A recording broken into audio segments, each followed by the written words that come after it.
All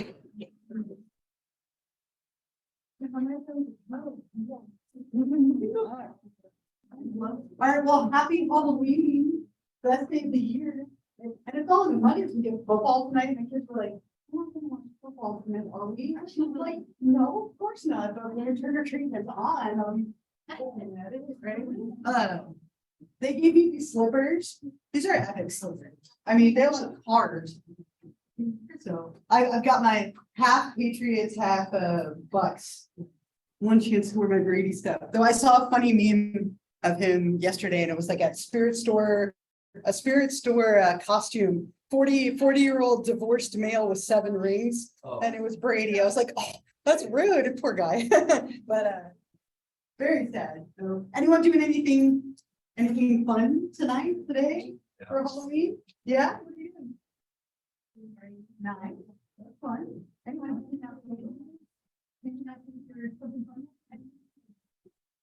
Nice. I love trick or treating. So much fun. I'm a really good parent. I'm thankful all their candy just make sure it's safe. I'm very thoughtful. I'm generous that way. I'm not leaving all just to make sure that they don't get sick. I started this morning at like 8 o'clock to eat up my candy. Like, how much candy can I eat and how sick can I make? That's my life goal for the day. So, but we had some people bring like delicious things. I brought you lots of candy. So, we'll end a few minutes early so you can come up and grab these. But I'm going to claim one before you do. Yeah. I think it's weird that I'm hoping someone steals my bowl. Oh no, why? Just because, like. So you don't eat it? No, so I mean, like, how kids like have stolen bowls? Yeah.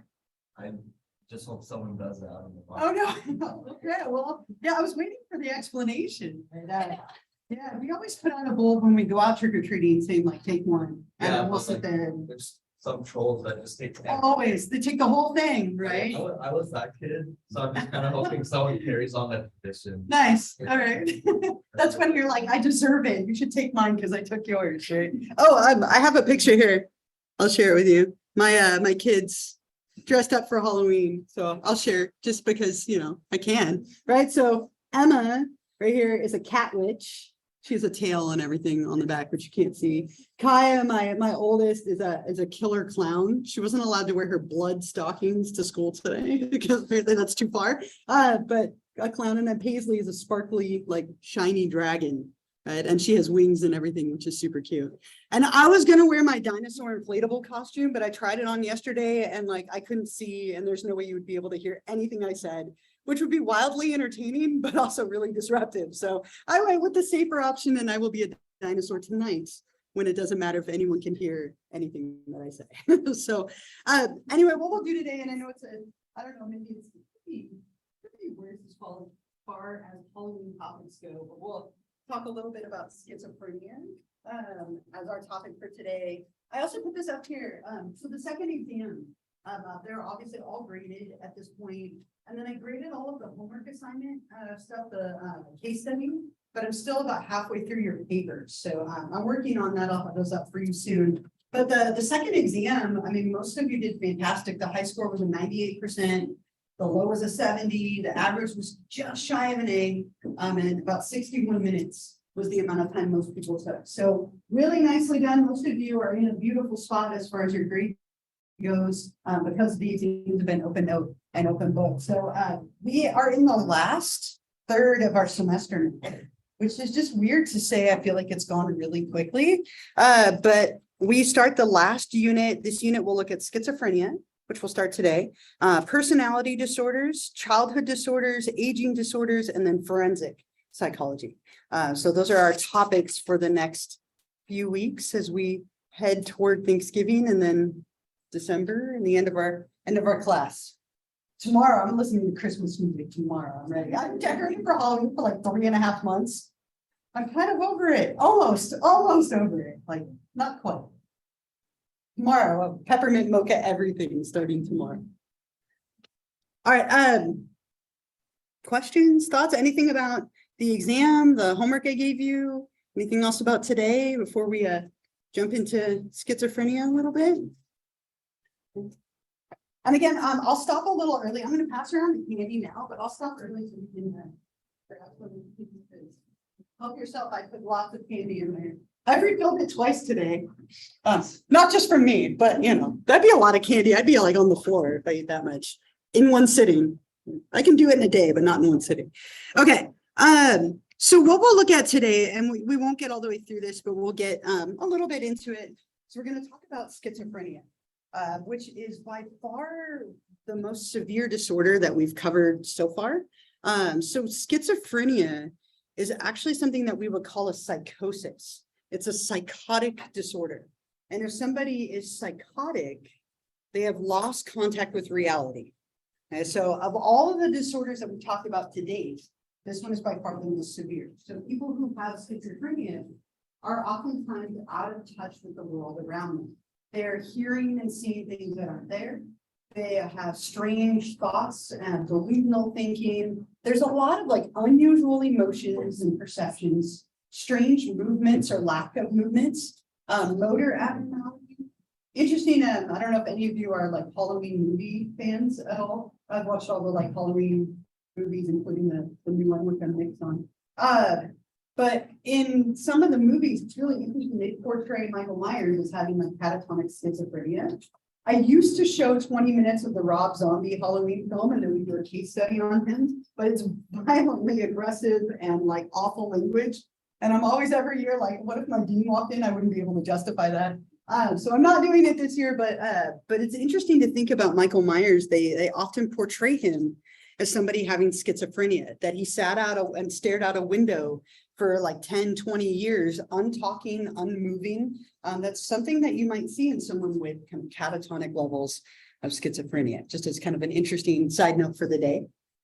But with this disorder, there are an incredible number of symptoms that people can display, and we'll talk about those today. I have a little video to introduce this. It's a case study of a man named Gerald, and it's an old clip, but it's such a great example. I want you to listen to the things that he says.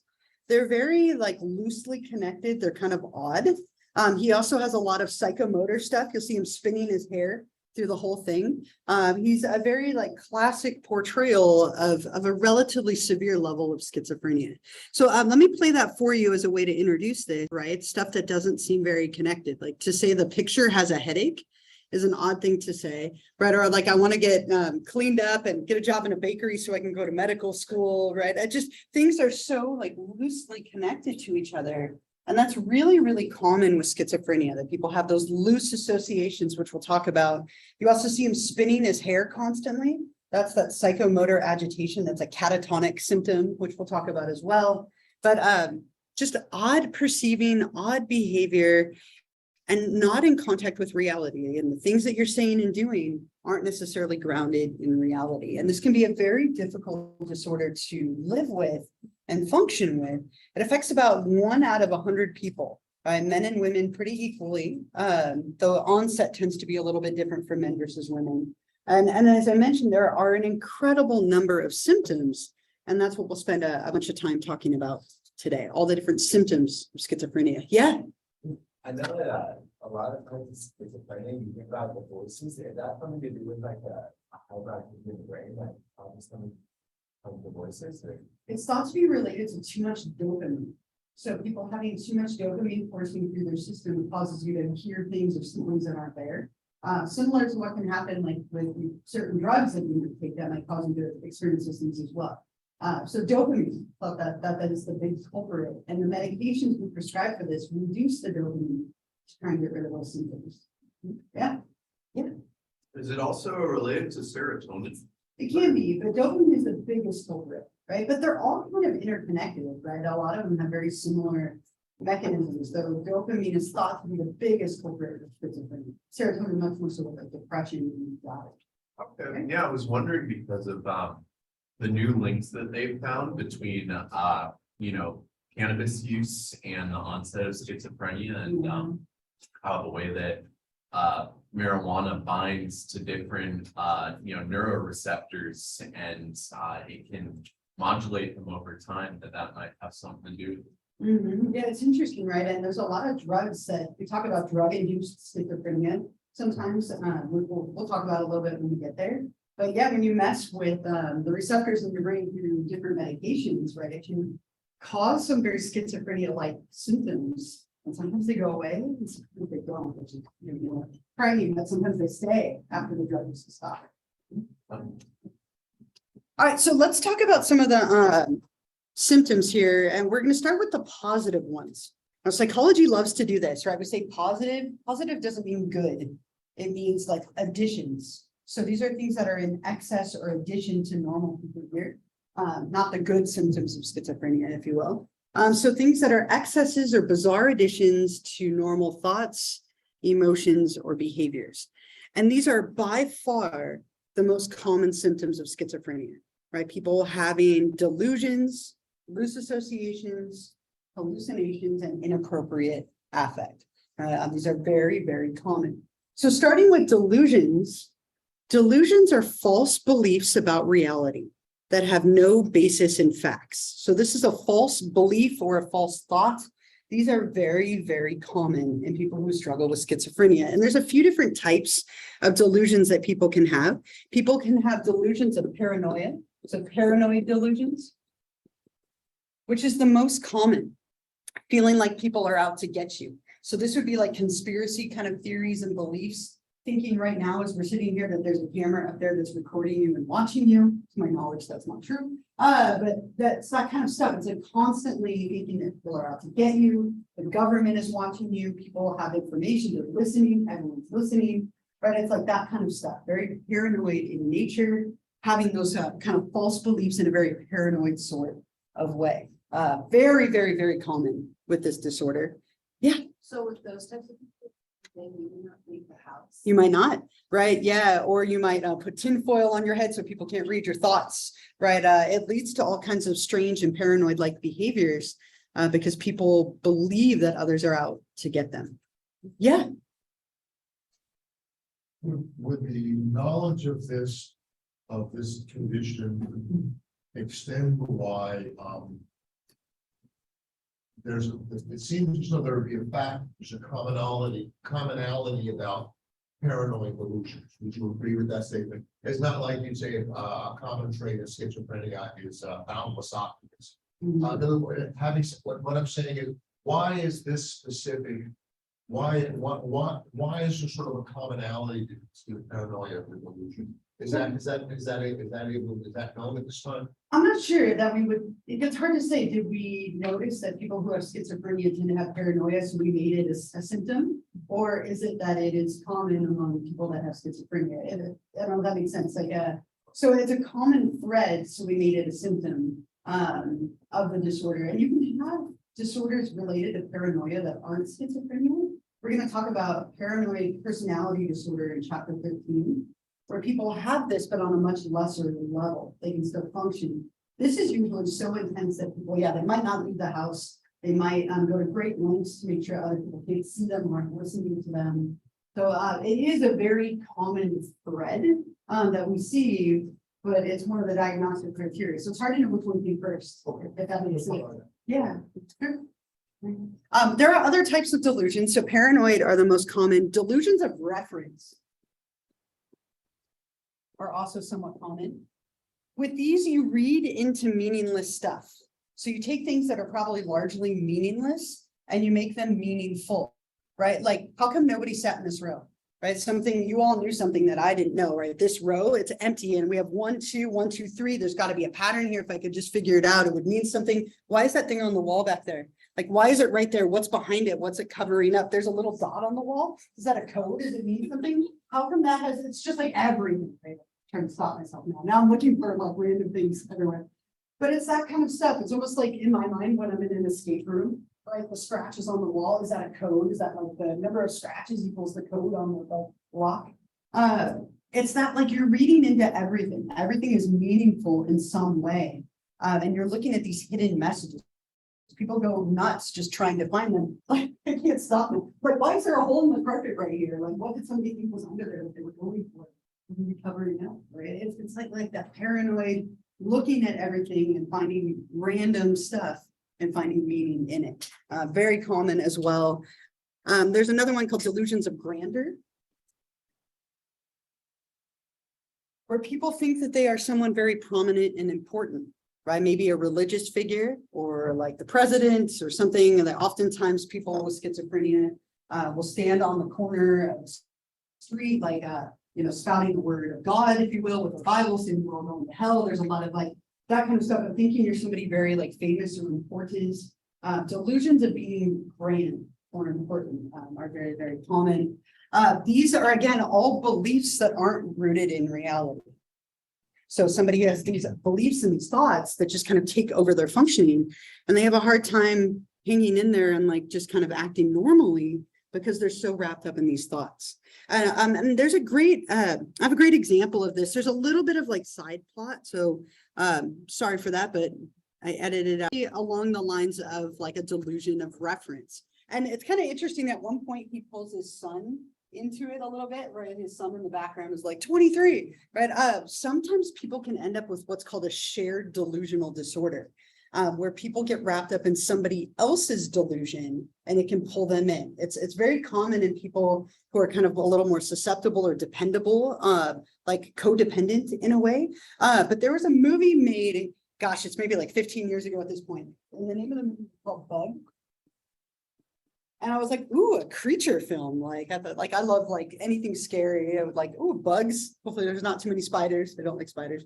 But I went to see this movie and there's not a damn bug in the whole movie, like not a real bug anyway. But it's about this guy who has paranoid schizophrenia, right? And in the whole movie, he has this delusion that he's being watched and that the government is after him and that there are bugs all over the place. And he's trying to kill these bugs, and there aren't any bugs right anywhere. And he brings somebody into his delusion. This woman that has feelings for him starts believing that there are bugs, and the both of them just react to each other. That can sometimes happen. Really wild, kind of odd movie, very much related to schizophrenia though. And that delusion of there being bugs. There were a couple of hands. Yeah. Grandeur. Yeah. Grandeur. Mhm. So does it have to be a positive figure? No. It could be a negative. Yeah, right. So thinking that you're like the devil or like something like that. Yeah, right. Yeah, oh, now I just thought of Lucifer. I don't know if any of you watch that show, but I love that show. But yeah, thinking someone doesn't have to be positive, just somebody who's like not you, somebody who's grand and like important or like very prominent is the idea. Yeah. This is a little, it's kind of funny, Yeah. I guess, in a way, but I worked on Santa Monica and I have to drive PCH to get there, and there's this one guy, and he called himself Uncle Sam, like he'll dress up in like the whole getup. With a hat and everything. And like patriotic music and just like preach to like the road of like passing cars going like 60. Yeah. Passing. It is Halloween. Yeah, but this is like a year round. Normally. Yeah. Sure. Yeah, and, I don't know, it just kind of reminds me of all this. Yeah. Like, it's like, Sam. Yeah. I really want to talk to him, but I'm also terrified. Yeah. to talk to him, like, he's- Fascinated and terrified in equal measure, maybe. Yeah. Yeah. Right. It's interesting because there's, okay. So I don't know if any, this came up in my class last semester, and it reminds me of what you just mentioned. There's a woman like travels around Simi Valley who's homeless. And she's always pushing a cart and like talking to herself. Some of you are nodding, right? She always comes up when I talk about this because she obviously has like something mentally going on, but she's often yelling at like nothing. Like when you walk by or drive by, she'll be yelling at nothing. She's always pushing her cart. Sometimes I've seen her with like tinfoil on her head. Really interesting. There are often times, this shows up a lot in people who are homeless, right? And there's a very strong correlation between homelessness and schizophrenia. Also giftedness and schizophrenia. Oftentimes people who have schizophrenia are very smart, and very, very talented and gifted. But what happens is because you have these strange beliefs, you don't fit in right with other people. And so you start to fall through the cracks. And the more you fall through the cracks, the more the beliefs get strengthened, and which makes you fall out even more. And then you end up with people who are like on the PCH or walking through CE, doing these things, dressed as other people or yelling at people who aren't there. It's something that is very kind of easy to see once you start looking for it. There's a lot of homelessness and schizophrenia that occur together. Unfortunately, it's really sad the way that happens, but it definitely does. Yeah. My grandfather has schizophrenia, He was in the Channel Islands Mental Hospital, but when that closed, they just kind of released him. I know, that's awful. Yeah, so then he was for a while, but then he was found. And then like you said, like not feeling like he fit in. Yeah. He disappeared again and like never has been found since. So Yeah. he's been found, but then like run and like fired away. Interesting. Yeah. And it's that like, I gotta be off the grid. You know, I don't want anyone to know like anything about me or be able to find me. There's a lot of that, like that paranoia that Yeah, comes but with it. like, she was like in school. He would show up to her school and take her out like in fear that somebody was after them. Wow. Okay. Yeah. And I mean, and you can, it's interesting once you know what it is, it all kind of clicks together and makes sense. But yeah, it's that kind of that level of paranoia. And it often does cause people to kind of fall out of the mainstream of society.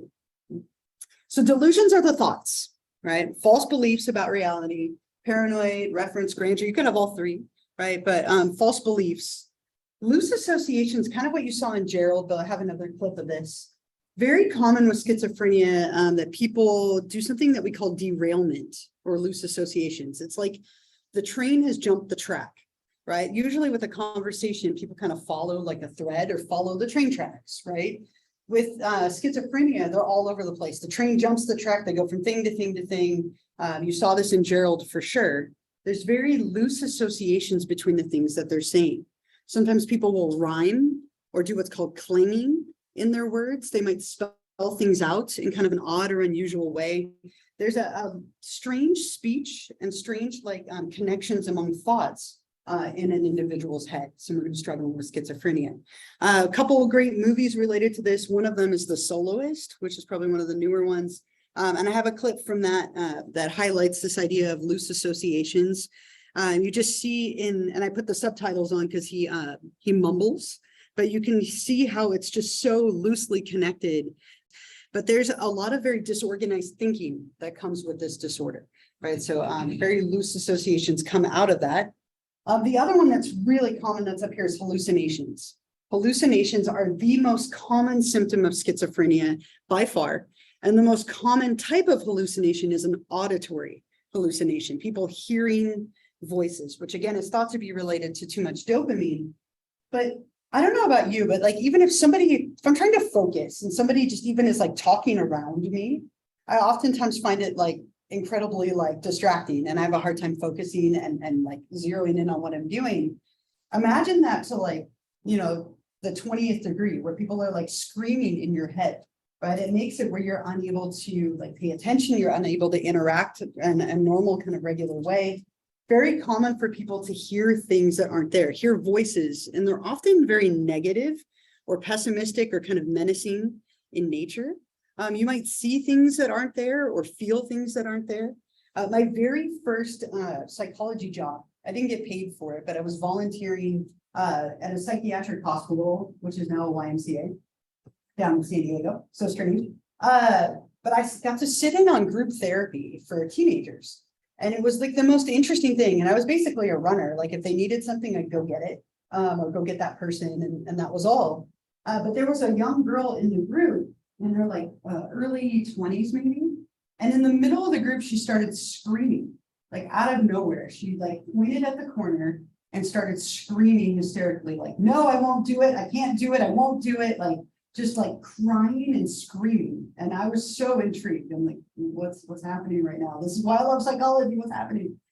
She thought that the plant in the corner of the room was the devil and was telling her to murder all of us. And I was like, I'm going to go ahead and walk out now, right? I'm just going to leave. But it was so wild, like that level of like, it's real to that individual, but those voices are real. Those things that you're seeing feel real. And it can make it very difficult to function. And if you've ever hallucinated, it can be quite scary. Like if you've hallucinated from lack of sleep or from a drug, it can be terrifying at times. I took in high school, I took an antidepressant that my parents put me on at some point in high school. And it was Effexor, and I called it side Effexor in my head because it caused me to hallucinate. I saw like the desk levitating, like it was like the most disturbing thing. I took it for 2 days and was like, I'm seeing things. It was terrifying.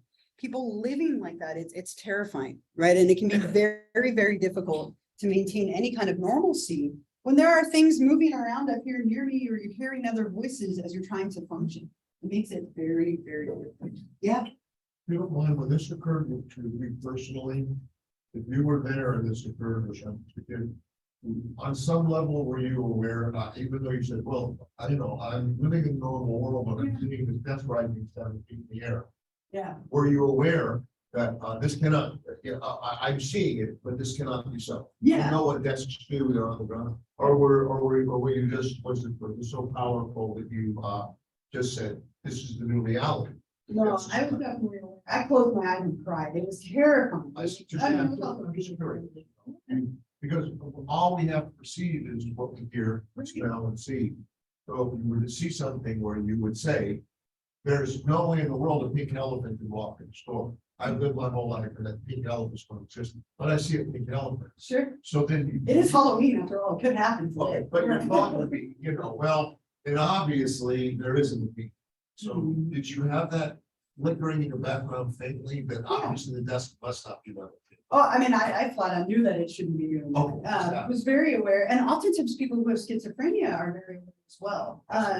And so what can happen, and you've seen A Beautiful Mind, it's another great movie portraying schizophrenia. He sees individuals, he sees people throughout his life. And the way that he knows that they're not real is because they never age. And so for him, it's like a reality check. I know you're not real because you're the same age and you've always been the same age and you've never changed, you're wearing the same outfit.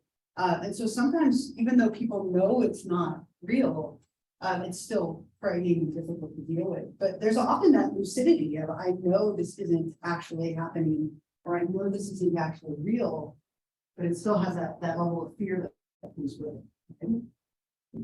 I have, again, a clip of this from the same movie from The Soloist. He has a lot of auditory hallucinations. So again, hearing voices that aren't there, and you can see how they interfere for him, how they make it difficult for him to function. Yeah, go ahead. Their whole life, they've been afflicted by it. They just, they act quite, well, normal, like Mhm. extremely normal. Sure. Almost like 80% of the time. And, it's only during certain, like periods where they'll have like different flare-ups. And Yeah. back when they used to live in Thousand Oaks, they would call me at like 2 a.m. And they would tell me that they were having like one of these episodes. They'd just like call me saying some nonsense. They'd ask me to come and stay with them until it stops, and I would do that. And then like they would just slowly like calm down, and it was as though they had never been under the inhibition of any of those delusions. And Yeah. I think that's what's pretty wild about schizophrenia, is that it presents itself in so many ways. And it can come and go like that too. And very kind of you to go sit with that person, right, as they work through that. I mean, it oftentimes, we tend to think of it as being like blatantly obvious, but it doesn't have to be. I had a student, it's been 12 years now. I'm like, he sat right there. I still remember him in the empty desk. You all knew, again, back to the reference thing, right? He sat right here in my class like 12, 13 years ago. Super bright guy, really friendly, really like a really cool like guy from what I knew of him. And he came up to me after this lecture and he's like, I think I might have this. And I was like, okay, like why, out of curiosity, why? He's like, I have a lot of the time, I don't know if things are real or not. Like, I can't tell if it's a dream or if it's real. And I was like, well, some of that's normal. Like, I'm sure you've all had that moment where you wake up and you're like, did I dream that or did that happen? And he's like, well, no, I have it all day long. And it comes and goes. And like, again, really like kind, bright guy. I would never have thought from what I saw of him that he had anything abnormal going on. And it turned out he went to a psychiatrist and a psychologist, and he was in the early phases of schizophrenia. And like, thankfully, like it was kind of the catalyst of helping him get there, which was, I was grateful he said something, but you don't always see it. It can be something that is very like, it can only happen in pockets at times, like you're mentioning with your friend, that it's not always present. It's not always as obvious as I think we. As far as the onset, is there any like big difference between schizophrenia that's say like inherited versus somebody who's probably like the first reported case in their family, like they develop it later in life. Exterior factors. It's almost always like in your twenties, for women and thirties for men. And it's very often triggered by a life event. So what'll happen is people have a genetic predisposition and then something happens to them and it triggers it. That might be a drug that they took. It could be a trauma that they have. So it's usually later, though there is childhood schizophrenia, which is very rare. And it's so easy to miss because kids are creative. What was that? I was just. Like, Yeah. the teenagers or like young. Kids can have childhood schizophrenia. It's so easy to miss because kids oftentimes have imaginary friends. You know, my daughter, Emma, years ago, gosh, she was 4, was all like, the old woman in the corner is watching me. And I was like, I'm sorry, what? Like, she's like, she's right there watching me. Like, she wants me to do stuff. I was like, okay, we're moving. Like, okay, like, is our house haunted? Like, she would say stuff like that. Like, the old woman is watching me. And then like our dog would bark at the corner and that was too much for me, right? Speaking of Halloween. But like kids see and do random things. They have less of a filter than us. And so sometimes in children it's missed. It usually doesn't start till like the 20s or 30s, but there are cases of childhood schizophrenia. It's just much more rare. It's much less common, but it happens. And it definitely Affected by like a trauma. yeah, it could be somewhat genetic. It could be completely chemical from like dopamine. It could be trauma related. And as a side note, I'm pretty sure my house is haunted. I'm pretty sure, right? It has been forever. Like doors randomly open and close, lights turn on. But it's not cool. not at all. I watch too many scary movies at night. I'm like, I'll look through the house with my eyes closed. But pretty sure it's haunted. Apparently, there's an old woman in my daughter who is talking to her. I don't want to know anything about that. Yeah. Pre-schizophrenic, are you saying that normally Mhm. 20s in women, roughly 30s are what they've been? Yeah. Would the pre-schizophrenic have any foreshadowing hypothetically? Or would they just be, would it be something where, you know, my cousin was, you know, just us, Thanksgiving cousin life, and then all of a sudden, there was a onset over a few years and now that's, or would there be foreshadowing? That's understandable. What's the psychological feedback? It can go either way. So sometimes, so we'll talk about the causes more next time, but there's something called the diathesis stress, which means that you're born with that predisposition and then an environmental trigger will cause it to come to the surface.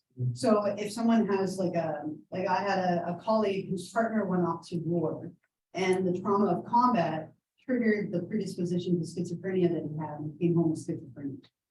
It was probably always lying there. If he had never gone to combat, would he have gotten it or not? It's hard to say. So in cases where somebody has like a very clear trigger, it can be like an overnight thing. In cases where that doesn't exist, it's something very slow. Kind of like with my student, like things seem off and I'm not quite sure what's real and what isn't, but still functioning fine. Just with that like layer of doubts and like, I'm not positive that everything is as it seems. So it can be a very slow onset, or it can be like overnight if there was like a clear previous trauma that triggers something for somebody who had that disposition lying with, which we don't know yet. There's a lot of current research about genetic influences on schizophrenia, but we aren't quite there yet. But it is a very strongly proposed cause. So forgive me, but your answer will be that there might be some, but other times. Yeah. With all, honestly, they might just be. Yeah. Normal person, and then they snap the fingers, or in the space of say 60 days. Yeah. Onset is quite severe episode. Yeah, with no foreshadowing I see. involved. Yeah, it can go either way. I've seen it go both ways. Yeah. Didn't you also find that people with schizophrenia usually have larger brain vesicles, right? It's hard, it's like, it's correlational, right? It's hard to know if it caused that or if they were like that before. But yeah, there are some brain differences and some genetic markers that we've noticed over the last couple of years as our technology gets better. That would be playing a role. Sorry to interrupt. I guess So you're fine. kind of going off of this question is, how do you know if, yes, it's a correlation. Yeah. But let's say you do have those vesicles. Mhm. Do they just pop up overnight? Like, if you got schizophrenia, it's the trauma. Yeah. I guess I don't know what the sense. No, I know what you mean, and it's hard because we can't really measure those things as well as we'd like to yet. Like we can't measure dopamine in your body, right? And so it's our best guess that it's like people have too much dopamine because when we reduce dopamine chemically, the symptoms go away. So it's a lot of like trial and error and trying to make sense of the information that we have, which sometimes is after the fact, right? So it's a tough one to answer. And I would imagine the more research we do and the more cases we see with people who have brain differences, the easier it'll be to make some of those conclusions. Hopefully, right? There's so much we still don't know, which is wild, especially with this, because people who have this disorder aren't the best at self-reporting what's going on in an accurate way, right? Which can be problematic. The last one up here, inappropriate affect. People displaying emotions that are inappropriate to the situation. Now, I guarantee you've all probably done this at least once where you laughed when you shouldn't have or cried when you shouldn't have. This is somebody who's doing this constantly. Great example. You've seen the new Joker movie, right? They actually portray him as someone with schizophrenia. He has hallucinations. He laughs inappropriately, like in a very exaggerated way at situations when it's not appropriate. And it's very much this, right? So you're reacting to things that are private. So you're laughing at something that's happening in your head or that other people aren't seeing, or you're crying or upset about something that other people aren't seeing. So it seems inappropriate to the situation, but it's really appropriate to what you're experiencing privately. So it's very common with for people with schizophrenia to react to the world in an odd way. And I think that new Joker movie portrays this really well, where he's like laughing in situations that are very uncomfortable for him. That would be an inappropriate affect. So again, these are all really the big common ones. There are more, but they're much smaller. These are the big symptoms of schizophrenia. Are there any other like stories or questions or thoughts or anything about these before we go to the negative ones, which are much less dramatic, but they do definitely happen. Anything else here? So the negative symptoms are deficits. So positive are additions, negative are deficits. With these are things that are deficits in thought, emotion, or behavior. Very common one, alosia, sometimes called poverty of speech. These, when people have a lot of negative symptoms, they tend to display very little emotion, very little talking, very little movement, very little activity. Right. And so this is all somebody who's going to be very like blunted emotionally and like in the things that they're doing and saying. So sometimes people who have alosia don't talk. Right. And so again, Michael Myers hasn't said a word in all those years. Right. They kind of portray him this way. Really interesting in like the different versions of that movie, like Rob Zombie's Halloween movie. He takes the stance that Michael became that way because of a negative home environment. There was a lot of swearing and violence. And he takes him as like antisocial personalities, right? And he's created because of that. The original like Carpenter films take Michael Myers and make it like a supernatural thing. But in both of them, he never speaks, right? After the murders have taken place, he stops talking. And that's something that you sometimes see with schizophrenia.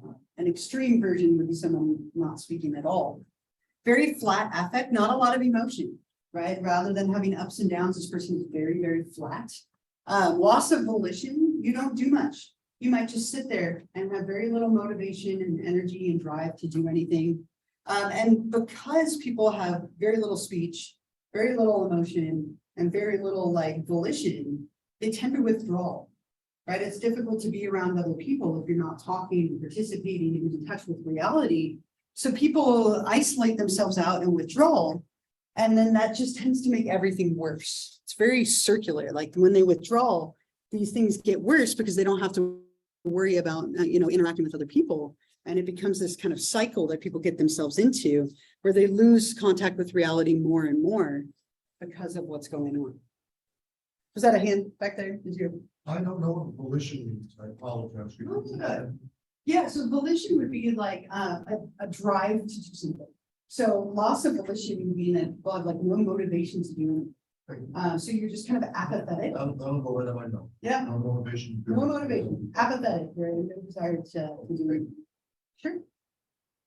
Other thoughts or questions? Again, these are very these are much less dramatic than the last slide, but they do definitely They do definitely happen. Yeah, Just like you're right, Michael Myers put the mask in, a point coming to flat effect. He that put it on himself is flat, and that's all on mask. I have so many theories about the mask and like don't just started, right? It's really interesting because depending on the movie that you watch, they almost take this stance that like the mask is possessed in a way in some of the movies. Like in the newer three, in the first of the newer three, when they go to the psychiatric hospital, the dogs bark and the patients scream and react when he pulls the mask out. Almost like they were hinting that the mask had a possession. But in the Rob Zombie movies of it, it became like a conditioning. He only committed murders when he wore a mask. And so the more when he wore the mask, it's like he took on the persona of like this killer. So it depends on which ones you're looking at, but yeah, when he puts the mask on, it almost is like this alternate like persona in a way, or it just hides the ugliness was one way he tried to phrase it in the zombie version of the film. But he commits all the murders with the mask on. When he takes the mask off, he's unable to commit murder. Really interesting. There's a lot of theories on it. Yeah, I could go on, but I'll stop. But yeah, really interesting like thought. Last one, last slide that I'll cover, and then I'll stop so we can come up here and get some more candy and then these awesome little cake pops here. So psychomotor symptoms can also happen. Awkward movements, repeated grimaces, odd gestures, things that have a private purpose. So somebody might be going like this constantly, and it looks random to us, but to them, they're pushing the button. They don't push the button, something bad's gonna happen. It's like a Lost episode like 3 years ago. If they keep pushing the button, right? Or they're like in a certain stance. And for them, it's because they're reacting to something privately. But with psychomotor symptoms, we get people who end up in what we call a catatonic stupor. And that's what's happening with this individual in the picture here. People almost like get stuck in this like almost like statue-like position. And they might not move for hours or maybe even days at a time. Like if you don't have to do this, but like when you hold your arm, it starts to get some weight to it, right? Eventually, like depending on your physical fitness, right? Eventually it's too heavy and you drop it. Right? People with catatonic schizophrenia, it's like there's a disconnect between the body and the mind. And people get stuck in these random positions and you can almost move them like a statue. Like you could take their arm like wax and move it and it would just stay there. Like it's the strangest thing. And you see this in movies sometimes. People will be walking and just stop. And then like minutes will pass and then they keep going. And they're just completely cut off from the world around them. There's like a dissociation that has occurred where they're not paying attention to the world around them. Yeah. So what's the difference between psychomotor symptom and then like, let's say an alien hand syndrome? Like completely, like is there a difference? Is it not? So are you meaning more like you believe your hand is like not your own kind of thing?